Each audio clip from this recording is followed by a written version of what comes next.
Shalom, nama saya Joni Abigail dari kelas 11 SMRC Kemuliaan. Dan di video kali ini saya akan mengerjakan tugas penilaian tengah semester dari pelajaran Sejarah Indonesia yang diajarkan oleh Bu Caimiwati. Saya akan menjawab 6 soal yang diberikan oleh Bu Guru Cai. Soal yang pertama adalah jelaskan stratifikasi sosial dan pelapisan sosial masyarakat Hindia Belanda. Jawaban dari pertanyaan tersebut adalah pembagian stratifikasi sosial pada masa kolonial Belanda atau Hindia Belanda dibagi menjadi 3, yaitu orang Eropa, orang timur asing, dan orang pribumi. Yang pertama, orang Eropa, termasuk di dalamnya orang Belanda, Inggris, dan Eropa lainnya. Orang Jepang juga dimasukkan dalam golongan ini oleh pemerintah penjajah, meski bukan orang Eropa, karena pengaruh kuat kekaisaran mereka waktu itu. Mereka memiliki hak politik besar dan statusnya diistimewakan oleh hukum. Jumlah mereka di antara penduduk Hindia Belanda adalah paling sedikit, hanya sekitar 2% atau 200 ribuan jiwa.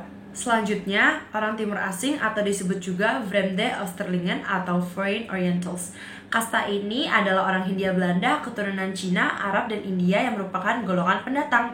Golongan ini berstatus di bawah orang Eropa, tapi masih dianggap di atas golongan paling bawah, yaitu orang pribumi.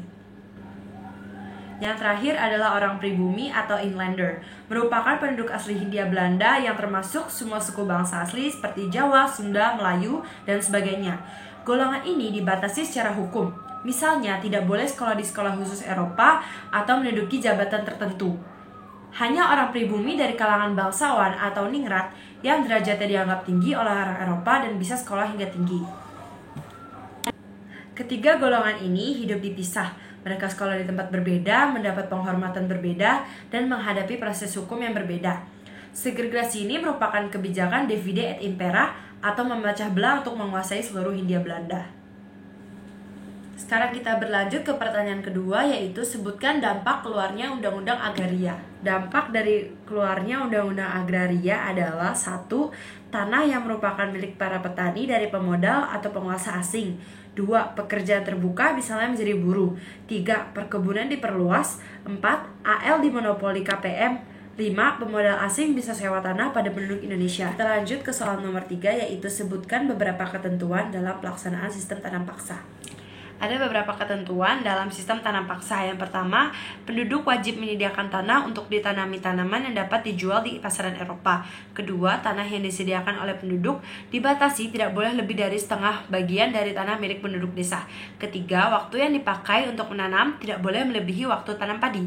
Keempat, tanah yang dipakai sebagai menanam tanaman yang akan dijual di pasaran Eropa dibebaskan dari pajak. Kelima, penduduk dalam pengawasan kepala desa atau bupati. Keenam, apabila hasil tanaman melebihi pajak tanah yang harus dibayar, maka selebihnya diberikan kepada rakyat.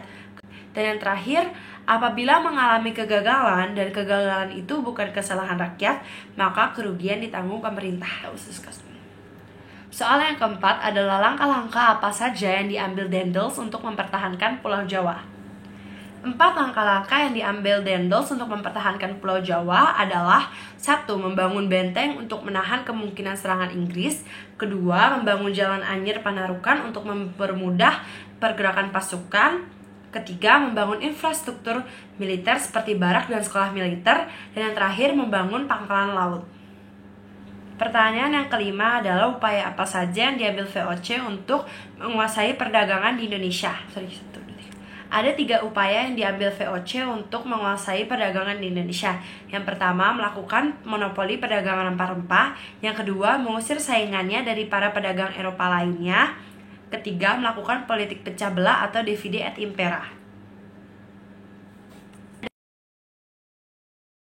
Yang pertama, latar belakang terjadinya perlawanan Patimura. Di samping adanya tekanan-tekanan yang berat di bidang ekonomi sejak kekuasaan VOC, juga dikarenakan adanya tindakan-tindakan pemerintah Belanda yang memperberat kehidupan rakyat, seperti sistem penyerahan secara paksa, kewajiban kerja belandong, penyerahan atap dan gabah-gabah, penyerahan ikan asin, dendeng, dan kopi. Selain itu, Beredarnya uang kertas yang menyebabkan rakyat Maluku tidak dapat menggunakannya untuk keperluan sehari-hari karena belum terbiasa. Bisa kita simpulkan bahwa latar belakang perlawanan Pattimura adalah yang pertama, diberlakukannya perlayaran hongi atau memonopoli remah-remah dan hak ekstirpasi atau hak memusnahkan pohon pala dan cengkeh yang tidak ikut aturan permonopolian. Yang kedua, perpindahan kekuasaan dari pemerintahan Inggris ke pemerintahan Belanda yang secara otomatis mengubah peraturan tatanan pemerintahan. Ketiga, adanya kerja wajib dan pembayaran wajib kepada pemerintah Belanda, serta belum lagi terdapat pajak-pajak yang ditetapkan Belanda. Yang keempat, pemerintah Belanda mengeluarkan uang kertas sebagai pengganti uang logam, yang biasa dipakai rakyat Maluku yang menimbulkan kebingungan. Yang terakhir, banyak tenaga pribumi di Maluku yang dijadikan serdadu atau tentara perang. Yang kedua, tujuan dari perlawanan Pattimura adalah yang pertama, pemerintah kolonial memberlakukan kembali penyerahan wajib dan kerja wajib. Kedua, pemerintah kolonial menurunkan tarif hasil bumi yang wajib diserahkan, sedangkan pembayaran sendat-sendat. Ketiga, pemerintah kolonial memberlakukan uang kertas, sedangkan masyarakat Maluku terbiasa dengan uang logam. Dan yang terakhir adalah dampak-dampak dari perlawanan Pattimura. Kita mulai dengan dampak buruk dulu. Dampak buruk adalah tertangkapnya Pattimura dan penghukuman mati terhadap beliau oleh pihak Belanda. Yang dampak baiknya adalah satu, dapat mengusir penjajah di daerahnya. Kedua, persatuan masyarakat untuk menjaga wilayah. Dan yang terakhir, saling peduli sesama manusia. Dan itu saja jawaban saya atas soal-soal yang diberikan oleh Bu Guru Syaimiwati dalam mata pelajaran Sejarah Indonesia. Untuk segala kesalahan saya minta maaf dan terima kasih karena sudah mendengarkan. Tuhan Yesus memberkati.